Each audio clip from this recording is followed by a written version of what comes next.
All right, so we talked about the church at Corinth, our past two studies together. We're talking about a church here that has some problems. Paul is writing to correct many of those as we go through this epistle. We pointed out one of the features of the book, how we can see where Paul is transitioning between topics. What's his phrase that he's going to use here in 1 Corinthians to let us know that we're on to a new topic? Do you remember? Now concerning, right. When you see that phrase, now concerning in 1 Corinthians, that's a good indication that Paul is switching from one topic to another. Why is Paul switching between topics so frequently here in 1 Corinthians? Do you remember? Yes, they have corresponded back and forth with Paul, right? And evidently their most recent correspondence with Paul was a long list of what? Questions. And so what is the inspired apostle doing?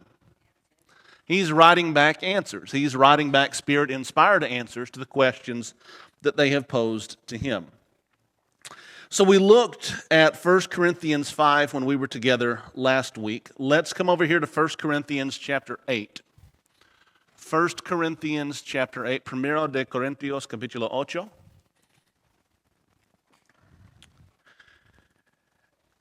And you start off really quickly here with not one but two now concerning statements.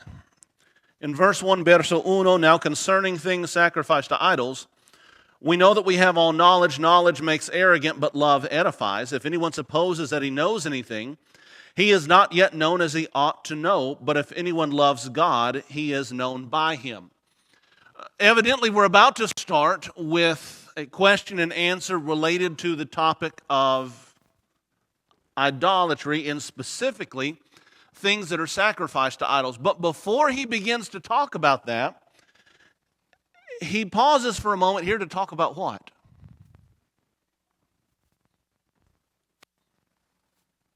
Does he jump headlong into the topic of things sacrificed to idols in verses 1, 2, and 3? He talks about what first? Knowledge makes arrogant, but love edifies.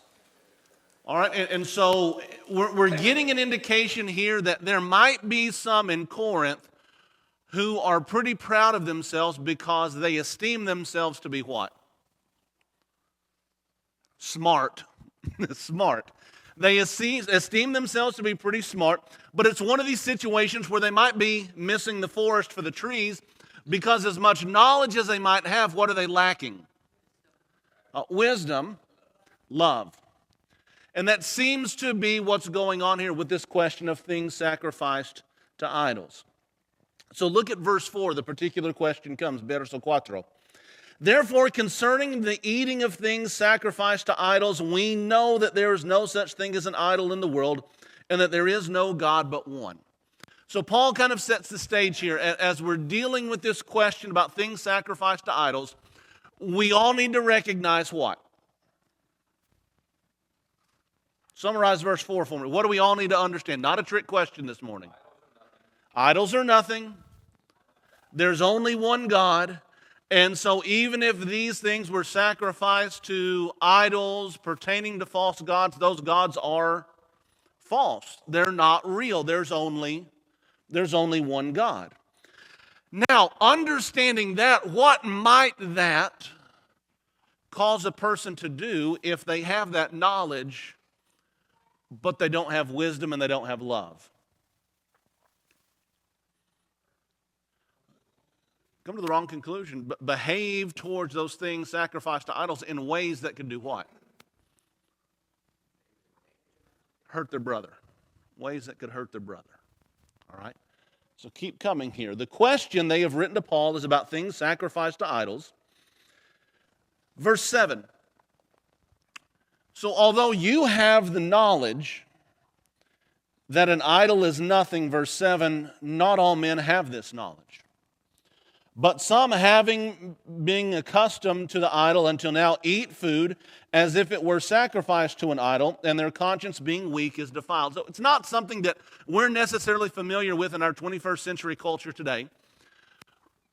But back in Corinth, you could purchase this meat that was sacrificed to idols. And in the minds of some, the purchasing of that meat and then the eating of that meat was what? Was an act of worship, was an act of homage to a false god. All right? Now we know there is no false god.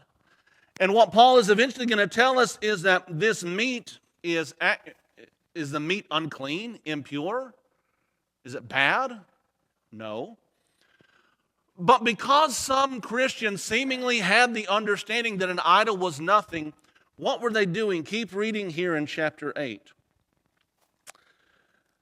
Verse 9, verso 9, but take care lest this liberty of yours somehow become a stumbling block to the weak.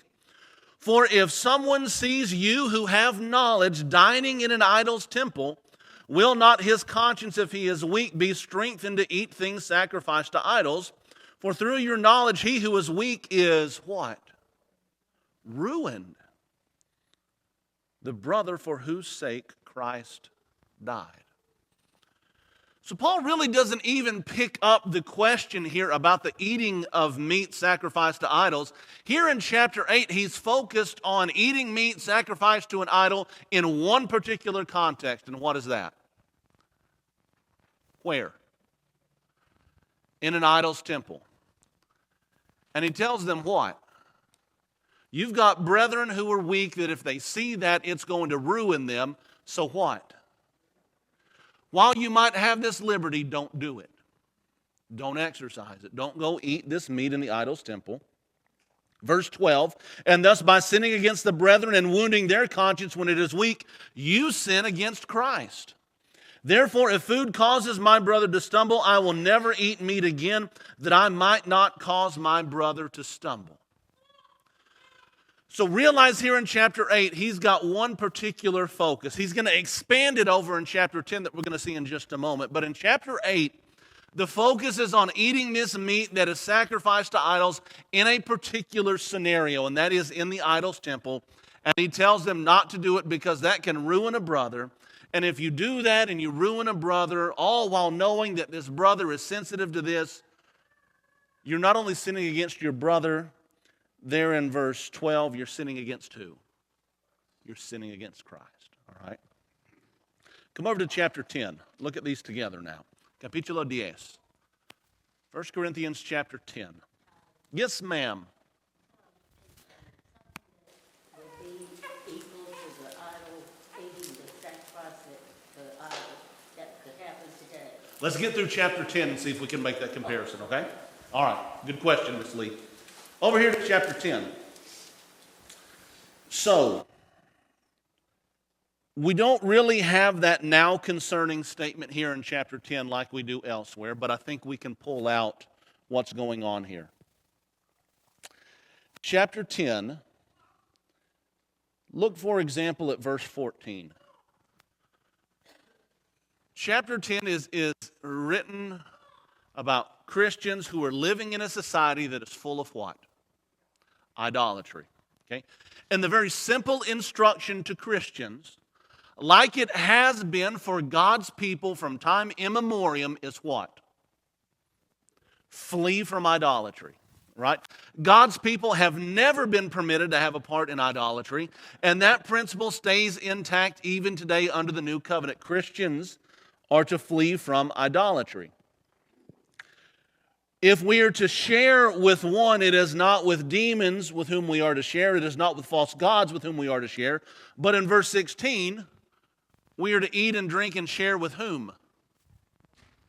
With Christ. And of course, you have a reference to the Lord's Supper there in verse 16. Come down to verse 19. He's going to repeat something in verse 19 that we saw back in chapter 8. Right? Same kind of principle. What does verse 19 say? Verso 19.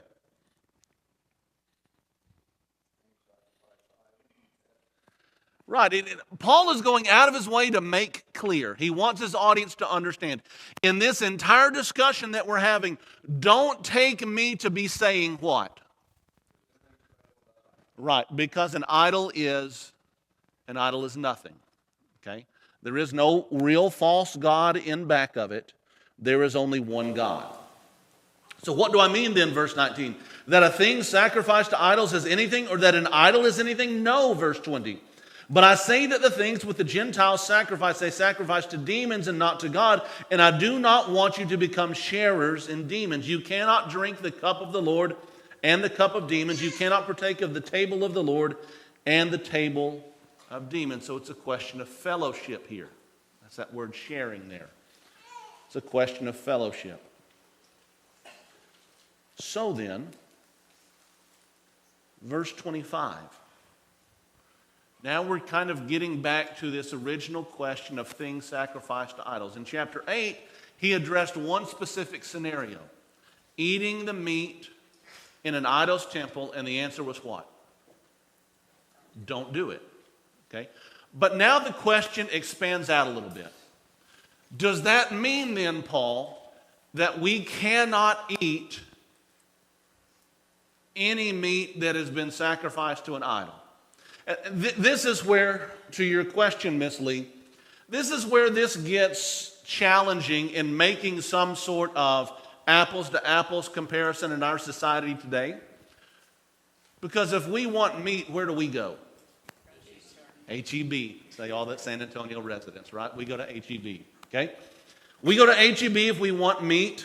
Where did you go in Corinth if you wanted meat? You went to the market, but where was the market?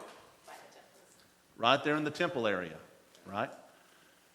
And where was their beef sourced from? Well, yeah, from people around Corinth, but Rod, how did it get there? But it could be from leftovers from the temple. It could be from a farmer outside bringing it to market directly. You had no way of knowing. You had no way of knowing, exactly. So imagine you're going into H-E-B, if we're going to try to make this comparison, Miss Lee. You're going into H-E-B, you're going up to the butcher area there, and you want to order some flank steak, okay? And you are trying to figure out, okay, I want this one right here. But then in the back of your mind, you're wondering, what was this? If you're in Corinth, you're wondering, was this dedicated to an idol at one point? Because what happened here in the meat market in Corinth is you would either have farmers and ranchers bringing in their meat to sell in the shambles in the marketplace, or it would be this kind of repurposed meat from the sacrifices that had gone on in these temples that the priests are selling to the meat market to sell to individuals, and the priest might pocket a portion of the pass-along cost or whatever. And so a Christian might be wondering, hey, was this sacrificed to an idol? I have no way of knowing. So what do I do? Can I even eat meat? If perchance it might have had some passing significance in idol worship.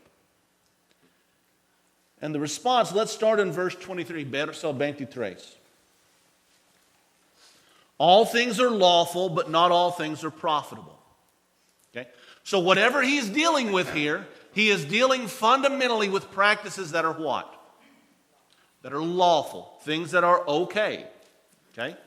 But just because something is okay, just because something is not wrong, does not mean what? Does not mean that it is good in the moment, does not mean that it is useful, does not mean that it is particularly helpful. This is the entire idea of liberties as they are presented in the New Testament. That there are things that we might be free to do as Christians, but it might not be wise to do because of certain circumstances. Miss Lee, I can give you an example of that now. Practices that we might be free to engage in, but might be burdensome and hurtful in certain scenarios. I've done preaching and teaching down in the South American country of Colombia. And I was there one year in October on Halloween. One thing I always did as a kid growing up, one thing my girls do as they're growing up, we dress up on Halloween.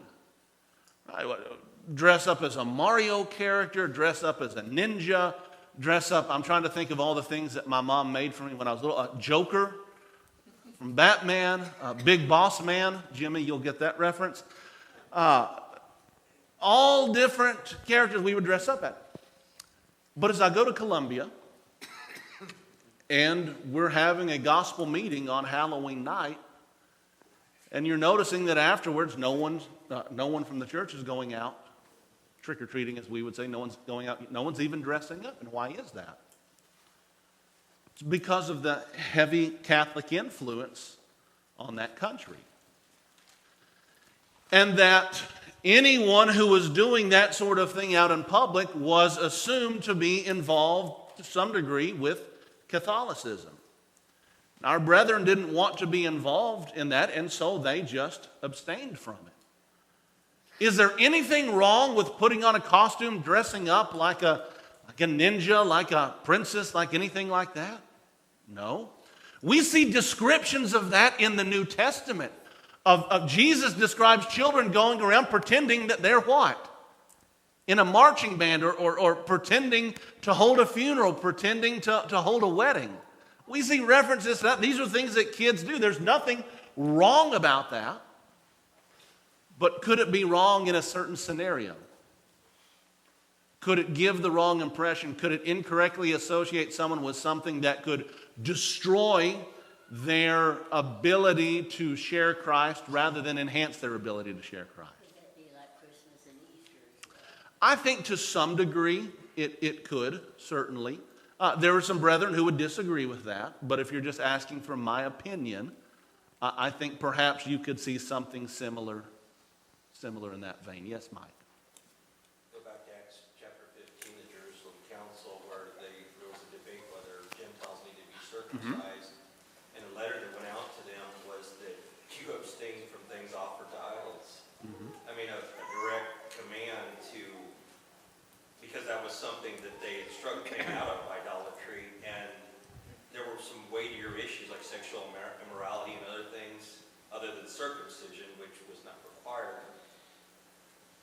But I do believe that we have a responsibility to abstain from every appearance of evil also, even though it may not be truly evil. It's just I think it is sinful if you don't even consider your brother's feelings, about something. But Right.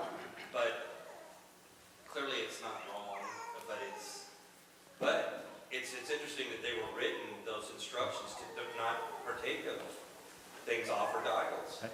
So let's finish up here in chapter 10. He's going to add in a few more comments for us that we need to kind of round out our picture here. Okay? So, you're free to eat the meat, he says. Eat anything that is sold in the meat market without asking question for conscience sake. Verse 26, for the earth is the Lord's and everything that is in it. Remember, Jesus makes this statement back in, is it Luke's gospel account? It's not what goes into a man that defiles him, it's rather what goes out of him. And thus Jesus declared what, does Luke tell us? I think it's Luke.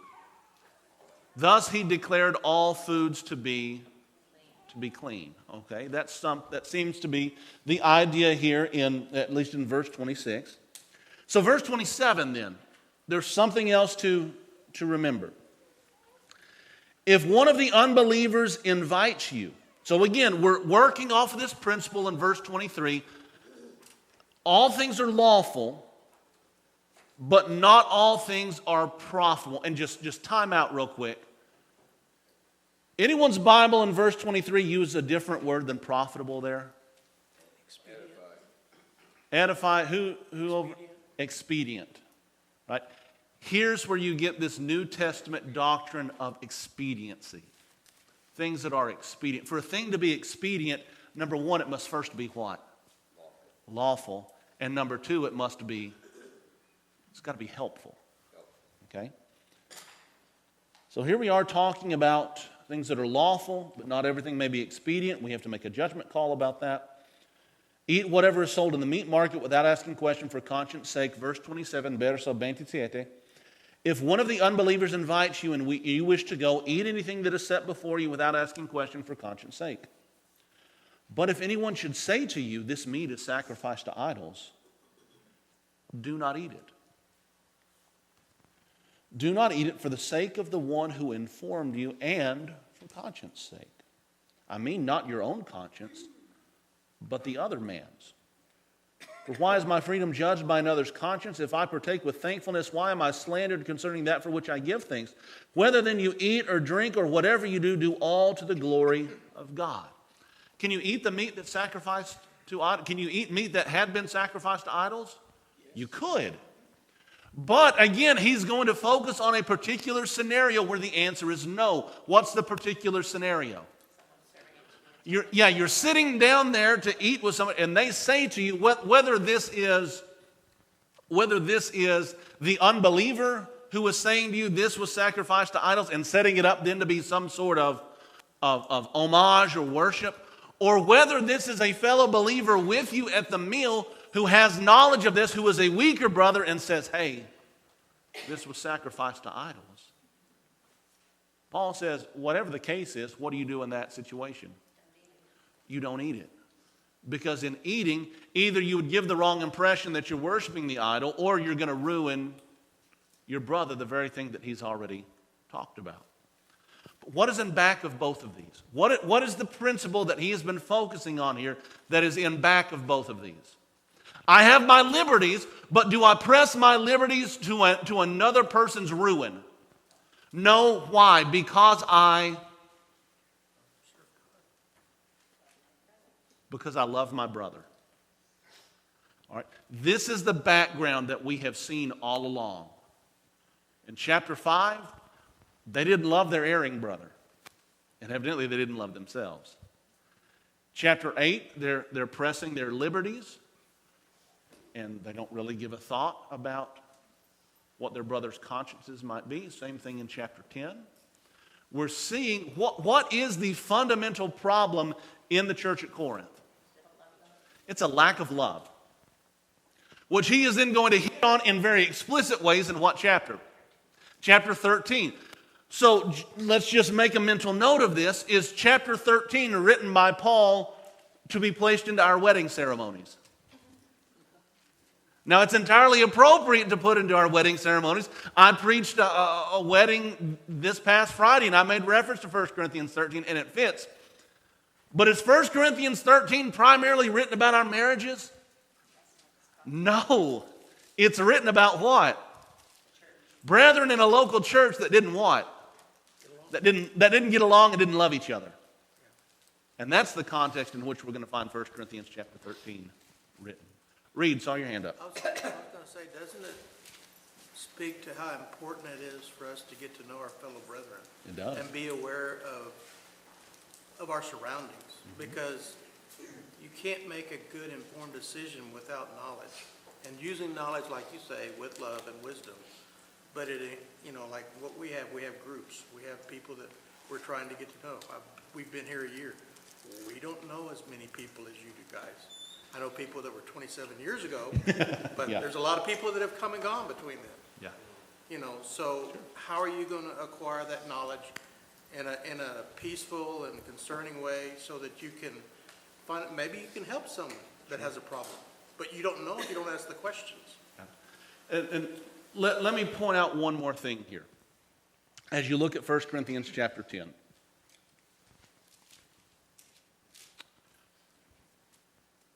We are not mind readers. I don't know what's going on in your mind. You don't know what's going on in my mind. The only way we know what each other is thinking is if we do what? If we communicate it. Okay?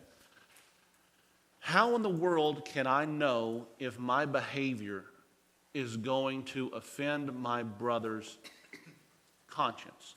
Not erring in matters where God has definitively revealed his will, but in matters of conscience and judgment and opinion. How can I know if my behavior might offend my brother? You have to know your brother. if my brother somehow communicates it to me. What did the brother who had the conscientious objection do here in 1 Corinthians 10? Communicated it. If he had an objection to eating these things, he leans over to his brother and says what? This was sacrificed to idols. Well, can we eat meat sacrificed to idols? Yes. But when was not the time to have that discussion and press that issue? Right then. And so what did the strong brother do? Step back and says, okay, if that's going to bother you, I'm not going to do this. Not going to do this right now. Does the discussion happen later? I think Romans 14 would indicate to us that it does, that these issues are discussed. 1 Corinthians 10 is written for a reason. I think these issues would be discussed. But if there comes a crisis moment when our brother or sister says to me, hey, this was sacrificed to idols, what am I supposed to read there? If I eat this piece of steak, what's it going to do to that brother? If I understand it's going to ruin them, what do I not do in that moment? I don't ruin them. I don't eat it because I love them. Kat, you had your hand up, ma'am. I was just thinking about how you said that, and so we're supposed to be unified in mind and in spirit, but if some people celebrate something that pagans celebrate, and then we just say, well, my conscience is clear of it, but then there's other people who came from, the Catholic Church, and they feel like in their heart that it's wrong. I mean, then we are dividing ourselves because some people will say, okay, well, I can't tell this person, but I'll still act in this behavior. So I think that we might have a multifaceted kind of answer to that. Number one is, if I'm following the pattern of 1 Corinthians 10, let's say I have a problem. Let's try to find the most innocuous. Let's say I have a problem with Valentine's Day. Okay, let's just pick one. I have a problem with Valentine's Day. But let's say you and Aaron are just known for hosting the best blowout Valentine's Day bash that there is in the world. And that's Siri, but it's okay. Siri has a problem with Valentine's Day too. We'll talk about that later. All right, and so you guys host this Valentine's bash, but you guys know that, for example, I have a problem with Valentine's Day. Well, what would it then be incumbent for you guys not to do? Don't invite me, right? Don't invite me. Why? Because you know what? You know that I have an objection and that inviting me to that could ruin me. And you're also not going to sit there, and advertise it and make it big, and you're not going to try to needlessly harm your brother. Does that mean that a brother, in that scenario, although I'm holding the more quote-unquote conservative opinion, I would be the weak brother there. And you would be the strong brother, recognizing that you can celebrate a day in an innocuous way, celebrate the principles of love, which Paul is doing in 1 Corinthians 13, and there's nothing wrong with that, okay? You would be the strong brother in that situation. I would be the weak brother in that situation. But does that mean then that just because I'm the weak brother, I get to dictate what everybody does throughout the congregation and everybody kind of kowtows to me? Well, if that's the case, then could anybody ever eat meat? And the answer is no. But Paul says it's okay to do what? It's okay to eat meat. Just don't do it where? Don't do it in the idol's temple. And also don't do it where? In front of your brother when you know what? When you know it's going to ruin your brother. And there's more we could get into about that, and if we need to at a later time, we certainly can. But your question is well taken, Kat, and it's one we have to seriously think about and work through, because the last thing any of us want to do is what? Needlessly offend a brother or a sister. I think the unity, too, comes from the fact that we all understand that there are areas of judgment. Sure. And that my judgment might be different from somebody else's judgment. But I can still have unity with that brother in the fact that I understand that God has given us some liberty. And that what might be okay for you might not be okay for me, and that's okay too. And I think, and then we'll move on from this, I think ideally, that is the picture that we get in the New Testament. That whether I'm the strong brother or the weak brother in this matter of opinion, both, ideally, things are not always ideal, but ideally both of us recognize that this is a matter of conscience, a matter of opinion, a matter of judgment, and that we can differ on this, and that we can still be joined together. All right, come over here with me to chapter 11. Chapter 11, you seem to have two issues. You only had to write down one, all right? You seem to have two issues addressed in chapter 11 that are problems for the church at Corinth. What are they?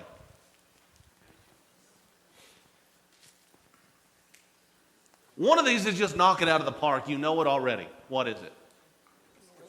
You've got problems at the Lord's Supper, right? And Paul writes and writes pretty in depth to correct some of their errors and abuses of the Lord's Supper.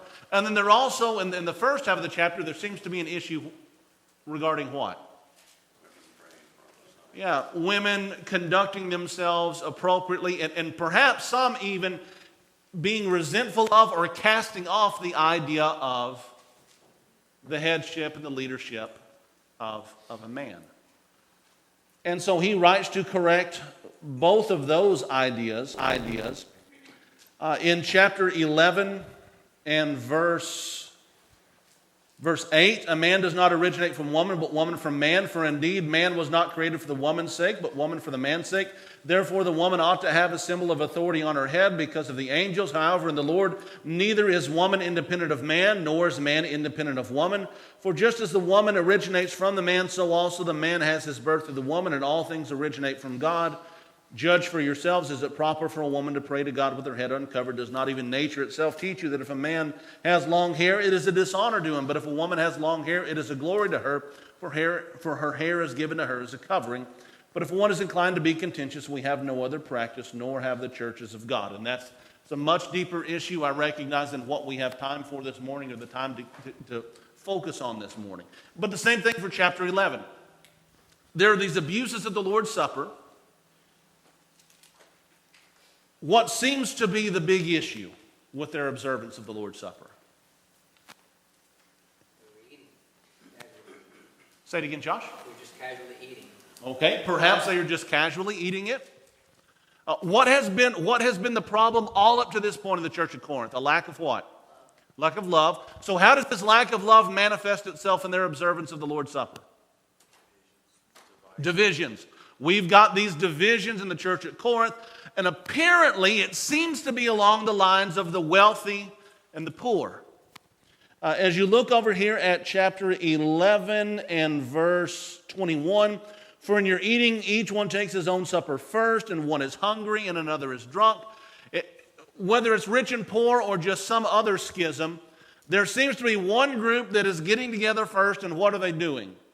Observing the Lord's Supper and taking up all of the elements, so that when another comes in, are they able to observe the Lord's Supper? Have they thoughtfully considered their brethren?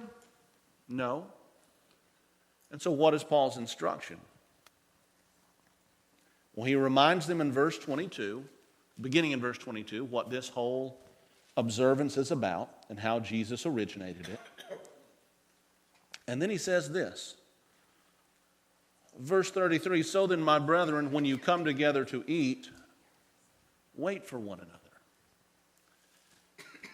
Again, the picture seems to be there were some who were intentionally assembling when others could not, and working to exclude them, which fits the entire motif we've seen here with these schisms. I am of Paul, I am of Apollos, I am of Cephas, I am of Christ. That they are so divided, they won't even gather together to do what? To observe the Lord's Supper together.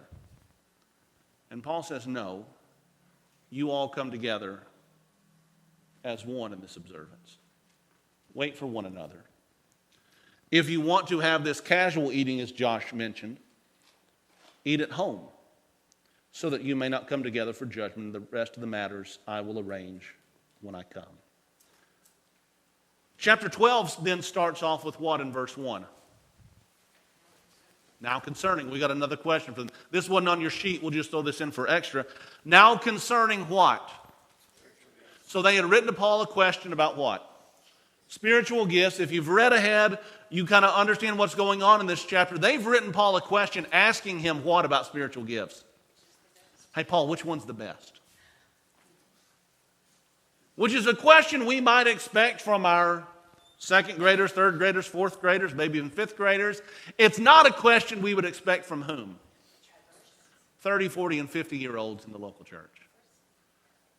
Because spiritual gifts are not what? It's not a competition. But again, from a church that was divided up with all of these different personalities, it's not necessarily surprising that they would have this issue here. And so in verse 4, Paul's going to endeavor to make the point, there are a variety of gifts, but they all come from whom? From the same Spirit. You've got the same gift giver giving these various different gifts to members of the local church. In verse 14, verso 14, why is that?